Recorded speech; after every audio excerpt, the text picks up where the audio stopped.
Ryan's second one. Oh, you actually start? Yeah. Hey there guys, Black Mercy, and this is my custom SCAR, or ASC from Echo 1. I don't have my front sight anymore. I got it used, and I traded away my old UMP for it. But it does not have its front sight or its original back sight. I have a flip up though. I don't have a rear sight though, but I'm running the MC Star knockoff aim point thing. It's got all the blue, green, red settings. Yeah. I use a 9.6 for now, but I'm going to be running on an 11.1 soon. Just because I have a dead 11.1 and we have to revive it. But it's got the retracting stock and everything. It's got the adjustable cheek pad. I got full semi, all that wazoo. And I'm running a Magpul AFG real steel, not the PTS. I don't like the PTS. I'm using the Mox pressure to hide my longer outer barrel.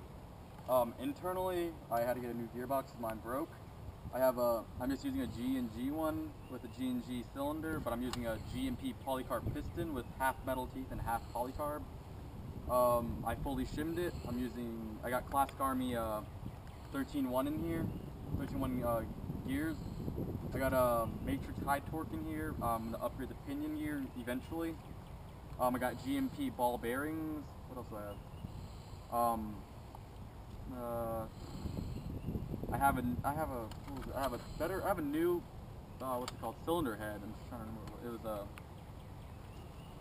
I don't remember what cylinder head it was. It doesn't really matter. I had the upgraded SCAR. What is it called? The SCAR hop-up unit, the one with the wheel type, like a G36C. For my hop-up unit, I have a Mad Bull blue bucking with the Mad Bull 6.01 aircraft aluminum barrel. It's a 363.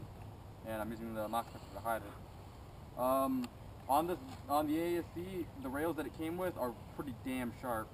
So I just put some electric tape here to cover it up a little bit, so I don't have to cut my hand on it because I don't use my side rails that much. But yeah, I have fairly long arms, so I have to have my AFG extended forward, and I just put my thumb up here. And if you have a problem with it, because it's not realistic, it's airsoft off my back.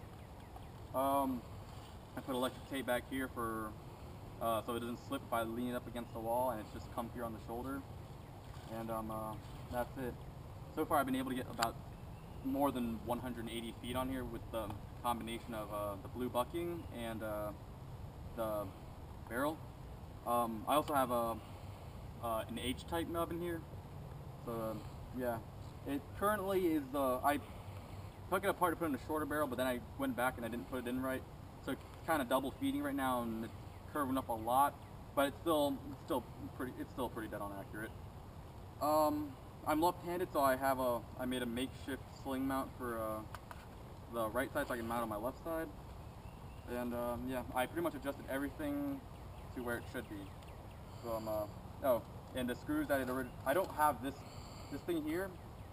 On this side, there's this little whatever that is. I don't know what it is, but I don't have it on here. The dude must have lost it or something. It's also a folding stock. Yeah. Standard high cap mag. We're gonna do a shooting test in a second. The screws that it originally came with, I replaced that with a flathead and an Allen key type, so my stock doesn't get loose. A lot of the Echo 1s and D-boards and Classic Armies have that problem where it comes off easily, so mine stays on. I don't really use my front sight anymore because I have a red dot, green dot, blue dot, you name it. And that's pretty much it to it right now. You want to shoot that now? So for me, the battery goes in the back right here. I like to take the cheek plate off because it's a lot easier, or I have to go and take apart the oh, mine's wired to Dean's too, by the way, but my Dean battery is a little jacked up because of my smart charger, so I'm using a standard NIM with Tamiya's. But yeah, sometimes you have to take off this end of the stock. So the wire is exposed on the Echo 1 too. Yeah, it's exposed, but there's enough space so it doesn't get caught in anything. If you know. I also have the Tango Down grip style hand grip, and the only reason why I have a green trigger right now is because my other trigger is being iffy with the gearbox shell, so I have to go back and do some modding. But it'll be black eventually. I could be lazy and just not change it, but hey, you know. Yeah, it's got a pretty nice charging handle. It's got a pretty tough spring behind it, but you can pull it back. It's not that hard to pull back. Other than that, you want to take an overview on this side? Oh yeah, I'll run it down. Yep. And I also did that little crayon highlightation up here. This was usually just in, what was it? It engraved black. No paint or anything in it. So I just went back and ran it with some crayon so it looks a little bit better. One gave it. These are now discontinued, so I'm not going to give you how much they'll cost, but I think it cost like $280 MSRP back in the day. Other side, right? Usually I'm gonna start running mid caps in this thing, but I just have high caps for now. I'm broke. Alright, you're good to go. 50 feet with .25 BBs.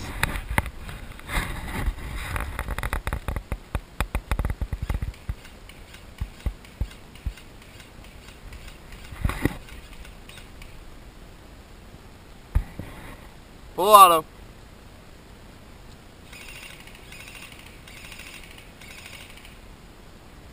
Not missing at 50 feet. 100 feet, same weight BBs. Semi first, full auto later.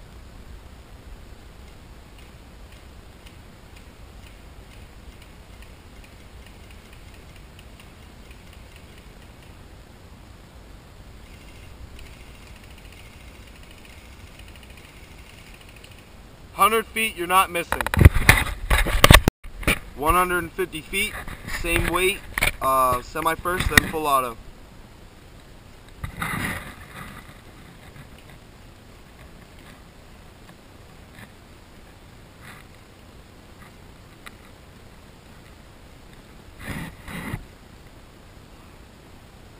Yeah, a little bit.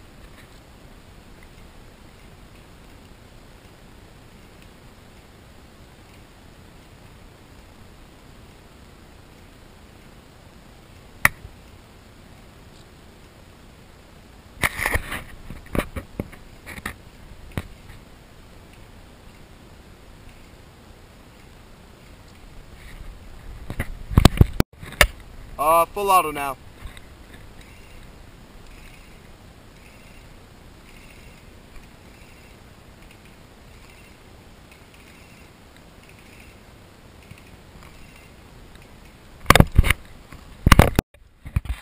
Okay, so to sum up 150 feet, you got pretty decent groupings on full auto. You could hit it pretty much every time, but semi, the gun is shooting a little high. We're going to try 200 feet.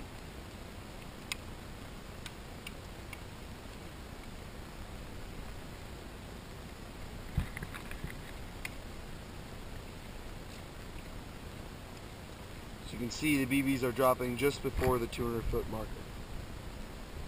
Alright, try full auto. Aim higher.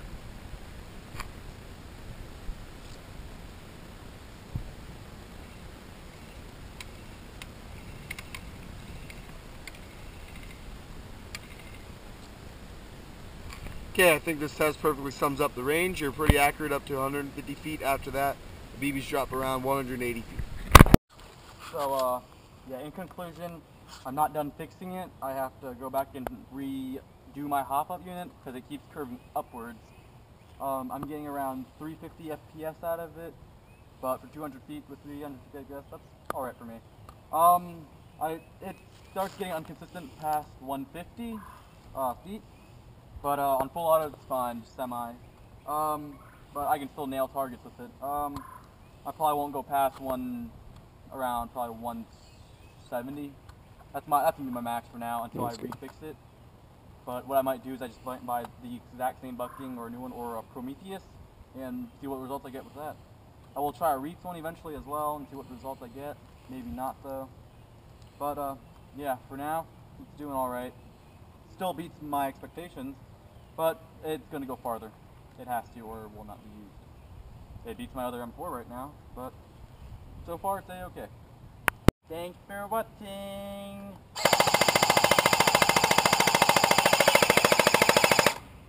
There's no ammo in it.